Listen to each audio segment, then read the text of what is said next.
সুপ্রভাত বন্ধুরা, সকল বন্ধুকে লাইভ চ্যানেলে স্বাগত জানিয়ে আবার একটা দিন আপনাদেরকে সাথে নিয়ে শুরু করলাম। আজকে আমাদের সরস্বতী পুজোর দ্বিতীয় দিন। আজকে শীতলা ষষ্ঠী, ঠাকুরের জোগাড় চলছে।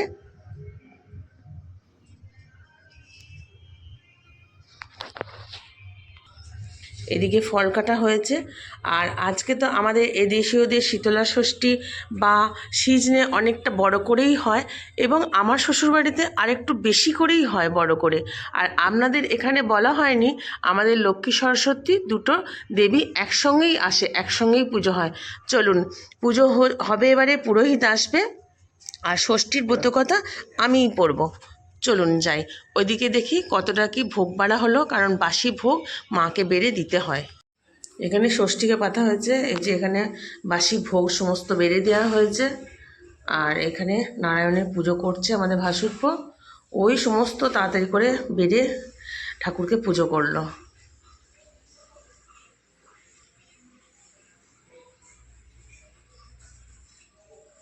আর ঠাকুর ঘরেও করা হয়ে গেছে, বেড়ে দেওয়া হয়ে গেছে। ও, আর শীতলা ষষ্ঠী আমি ব্রতকথাটা আমিই পড়ি। এই যে বই নিয়ে বসে গেছি, ব্রতকথা পড়ব এবং একটু তার সঙ্গে মজা করব। মজা করতে করতেই ব্রতকথাটা শুরু করব। এই যে আমার সব স্টুডেন্টরা বসে আছে, 1 বছর পর ক্লাস নেওয়া হয়, সেই ক্লাস শুরু করবো। এরপর দেখি কার কতটা মুখস্থ হয়েছে। চলুন শুরু করি। আর এখানে আমার এই যে নাতনি আছে, বলছে ফোন জমা নিয়ে নাও, নাহলে টুকলি করবে। তুমি ক্লাসে বসেছো, ক্লাস নিচ্ছ, এবারে ফোন নিয়ে থাকা চলবে না, সেটাই ও ওখান থেকে বলছে। আমরা মজা করতে করতেই শুরু করি। ষষ্ঠীর ব্রত কথা পড়বো। এই যে আমার সব স্টুডেন্টরা বসে আছে, 1 বছর ক্লাস নেওয়া হয়, 1 বছর পর পর দেখি কে কতটা পারে। চলুন মা ষষ্ঠীকে প্রণাম করে ষষ্ঠীর ব্রত কথা শুরু করি। শীতলা ষষ্ঠী। বামুন বাড়ি, বাড়িতে কর্তা গিন্নি, এক ছেলে আর ছেলের বউ। সচ্ছল অবস্থা। মা লক্ষ্মীর আসন পাতা, 12 মাসে 13 পার্বণ, তবু সুখ নেই কারোর মনে, কারণ বইয়ের ছেলে হয় না। সবাই মিলে দিন রাত মা ষষ্ঠীর কাছে প্রার্থনা করে। শেষে একদিন বুঝি মা ষষ্ঠীর দয়া হলো, বইয়ের গর্ভের লক্ষণ দেখা দিল। সকলের চোখে মুখে হাসি, মনে বুঝি আনন্দ ধরে না। কদিন যেতেই সবাই লক্ষ্য করলো এক অস্বাভাবিক কাণ্ড। বইয়ের গর্ভে অসাধারণ চেয়ে বেশ কিছু বড় মতন মনে হলো। যত দিন যেতে লাগলো, বইয়ের গর্ভ ক্রমেই প্রকাণ্ড আকার ধারণ করতে লাগলো। দেখতে দেখতে 10 মাস 10 দিন পেরিয়ে গেল। বুড়ি গরম জলে চান করে গরম ভাত খেয়ে লেপের তলায় ঢুকলো।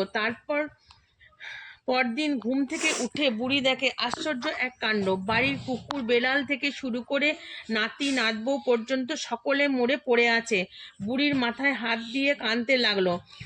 পাড়া পড়শিরা এসে সব কথা শুনে বুড়িকে গাল দিতে দিতে চলে গেল। কিছুক্ষণ পর এক বৃদ্ধার বেশ ধরে মা ষষ্ঠী এসে বললেন, খুব ভালো করে গরম জলে চান কর আর গরম ভাত খাও। বুড়ি বললে, আমায় ক্ষমা করো মা, দয়া করে বলো কি করে সব ফিরে পাই।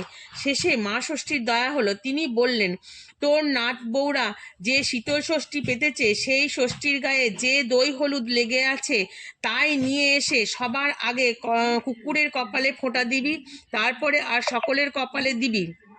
আর ওই হলুদ ছোপা সুতো ছেলে নাতিদের হাতে তাগা করে বেঁধে দিস।